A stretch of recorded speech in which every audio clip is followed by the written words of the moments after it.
Shalom, selamat berjumpa kembali saudara-saudara yang diberkati Tuhan.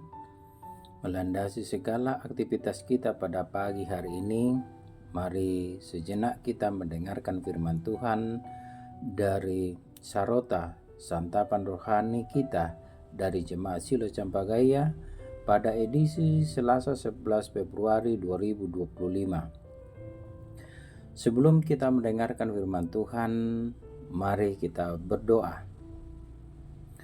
Bapa di surga, pada pagi hari ini kami naikkan syukur atas pemeliharaan Tuhan dalam kehidupan kami. Terlebih pada pagi hari ini, Tuhan memberikan kesempatan bagi umat-Mu untuk mendengarkan firman-Mu.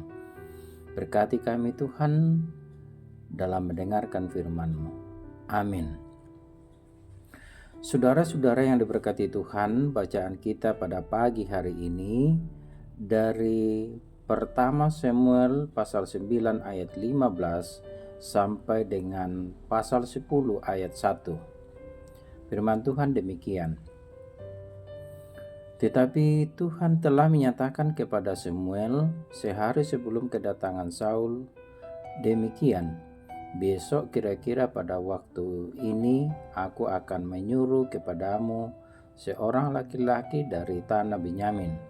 Engkau akan mengurapi dia menjadi raja atas umatku Israel, dan ia akan menyelamatkan umatku dari tangan orang Filistin. Sebab aku telah mendengarkan sengsara umatku itu, karena teriakannya telah sampai kepadaku. Ketika Samuel melihat Saul, maka berfirmanlah Tuhan kepadanya, inilah orang yang kusebutkan kepadamu itu. Orang ini akan memegang tampuk pemerintahan atas umatku. Dalam pada itu Saul datang mendekati Samuel di tengah pintu gerbang dan berkata, "Maaf, di mana rumah pelihat itu?" Jawab Samuel kepada Saul, katanya, "Akulah pelihat itu. Naiklah mendahului aku ke bukit. Hari ini kamu makan bersama-sama dengan daku. Besok pagi aku membiarkan engkau pergi dan aku akan memberitahukan kepadamu segala sesuatu yang ada dalam hatimu. Adapun keledai-keledaimu yang telah hilang 3 hari lamanya sampai sekarang, janganlah engkau khawatir, sebab telah diketemukan. Tetapi siapakah yang memiliki segala yang diingini? Orang Israel? Bukankah itu ada padamu dan pada seluruh kaum keluargamu?" Tetapi jawab Saul, "Bukankah aku seorang suku Benyamin, suku yang terkecil di Israel? Dan bukankah kaumku yang paling hina dari segala kaum suku Benyamin? Mengapa Bapa berkata demikian kepadaku?" Sesudah itu Samuel mengajak Saul dan bujangannya, dibawanya ke pendopo dan diberikannya kepada mereka tempat utama di depan para undangan yang banyaknya kira-kira 30 orang. Berkatalah Samuel kepada juru masak, "Berikanlah sekarang bagian yang kuberikan kepadamu tadi, dengan pesan, simpanlah itu dahulu." Lalu juru masak itu menghidangkan pahat dan apa yang termasuk ke situ dan meletakkannya ke depan Saul. Dan Samuel berkata, "Lihat, yang tinggal itu diletakkan ke depanmu. Makanlah, sebab telah disimpan bagianmu untuk perayaan ini. Ketika aku berkata, aku telah mengundang orang banyak." Demikianlah pada hari ini. Pada hari itu Saul makan bersama-sama dengan Samuel. Sesudah itu turunlah mereka dari bukit ke kota, dan Samuel bercakap-cakap dengan Saul di atas soto. Mereka bangun pagi-pagi, dan ketika fajar menyingsing, Samuel memanggil Saul yang ada di atas soto itu. Katanya, "Bangunlah, aku akan mengantarkan engkau." Lalu Saul bangun dan mereka keduanya pergi keluar, yakni ia dan Samuel. Ketika mereka turun sampai ke ujung kota, berkatalah Samuel kepada Saul, "Katakanlah kepada bujang itu supaya ia pergi mendahului kita, tetapi berhentilah engkau sebentar, maka aku akan memberitahukan kepadamu firman Allah." Lalu Samuel mengambil buli-buli berisi minyak, dituangkannya lah ke atas kepala Saul, diciumnyalah dia sambil berkata, "Bukankah Tuhan telah mengurapi engkau menjadi raja atas umatnya Israel?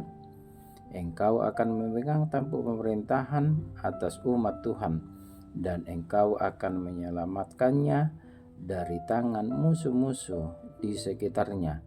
Inilah tandanya bagimu bahwa Tuhan telah mengurapi engkau menjadi raja atas miliknya sendiri." Demikian firman Tuhan.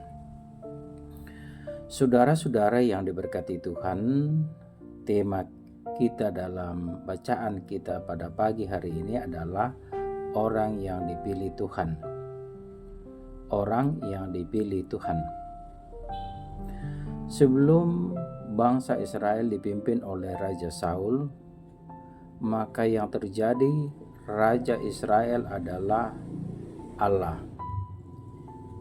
Keinginan untuk seperti bangsa-bangsa lain yang memiliki raja sebagai pemimpin telah mendorong umat Israel untuk meminta kepada Allah melalui Samuel untuk mengangkat atas mereka seorang raja. Allah merestui keinginan mereka, sekalipun di mata Allah itu adalah wujud penolakan mereka kepada Allah dan memberitahukan kepada mereka kewajiban-kewajiban mereka terhadap hidup seorang raja.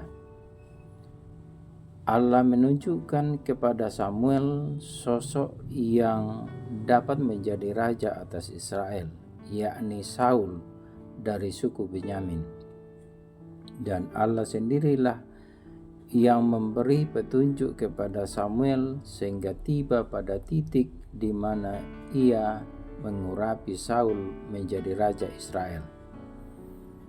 Saudara-saudara yang diberkati Tuhan, sebagai orang yang tidak paham dengan apa yang sedang terjadi dan merasa bahwa suku Benyamin adalah suku yang terkecil, ada upaya dari Saul untuk menghindar dari penunjukannya sebagai raja atas Israel. Namun pun demikian, ia tidak dapat mengelak lagi ketika atas nama Tuhan minyak urapan telah ditumpahkan ke atasnya, dan bahwa Tuhan sendirilah yang menilai dan menetapkannya sebagai orang pilihannya untuk memimpin Israel menghadapi musuh-musuhnya. Pengurapan Saul menjadi raja Israel adalah respon Allah atas teriakan mereka dari kesengsaraan. Ini terdapat dalam ayat yang ke-16. Tentu harapan Allah atas pengurapan Saul sebagai raja ialah bahwa umat Israel semakin teratur dan terarah hidupnya, dan mereka dipimpin kepada ketaatan kepada Allah saja. Kisah pengurapan Saul sebagai raja atas Israel mengajar kita bahwa Allah selalu peduli terhadap pergumulan dan kebutuhan umatnya, bahwa Allah selalu berlimpah dengan kasih setia kepada umatnya, sekalipun mereka berulang-ulang menolak tuntunan Tuhan yang sesungguhnya raja atas hidup mereka, bahwa Allah berdaulat untuk memilih dan menetapkan orang yang hendak dipakainya menurut ukuran Allah sendiri dan bukan menurut ukuran manusia, bahwa orang yang telah dipilih dan ditetapkannya berkewajiban memberi diri untuk melakukan kehendaknya. Dan hal ini dapat pula berlaku atas kita sekalian sebagai orang yang percaya kepada Kristus. Amin. Mari kita berdoa. Bapa di surga, kami bersyukur pada pagi hari ini dimungkinkan untuk mendengarkan firman-Mu ya Tuhan lewat Sarota Jemaat Shilo Campagaya. Berkati ya Tuhan firman yang baru saja kami dengarkan, sehingga firman itu boleh berbuah dalam kehidupan kami masing-masing. Tuhan, kami berdoa akan seluruh anggota Jemaat Shilo Campagaya dan pendengar setia Sarota dari Jemaat Shilo Campagaya dimanapun mereka berada. Tuhan berkati dan dalam segala aktivitasnya hari ini, yang dalam kelemahan Tuhan lawat mereka sehingga boleh memperoleh pemulihan. Yang dalam pergumulan Tuhan tolong mereka sehingga boleh keluar dari pergumulannya. Yang bekerja Tuhan berkati, dan yang sedang mencari pekerjaan Tuhan tolong mereka sehingga mereka boleh mendapatkan pekerjaan. Anak-anak kami yang sedang menuntut ilmu di tingkatan masing-masing, Tuhan berkati dan Tuhan menolong kami semua dalam berbagai keadaan kehidupan kami. Ini doa syukur kami ya Tuhan, ampuni akan segala kesalahan kami, dan Tuhan terima doa kami yang kesemuanya kami bawa beralaskan Yesus Kristus. Itulah Tuhan dan Juru Selamat kami hidup. Amin. Saudara-saudara, demikian firman Tuhan pada pagi hari ini lewat santapan rohani kita dari Jemaat Shilo Campagaya. Sampai jumpa. Tuhan memberkati kita semua. Amin.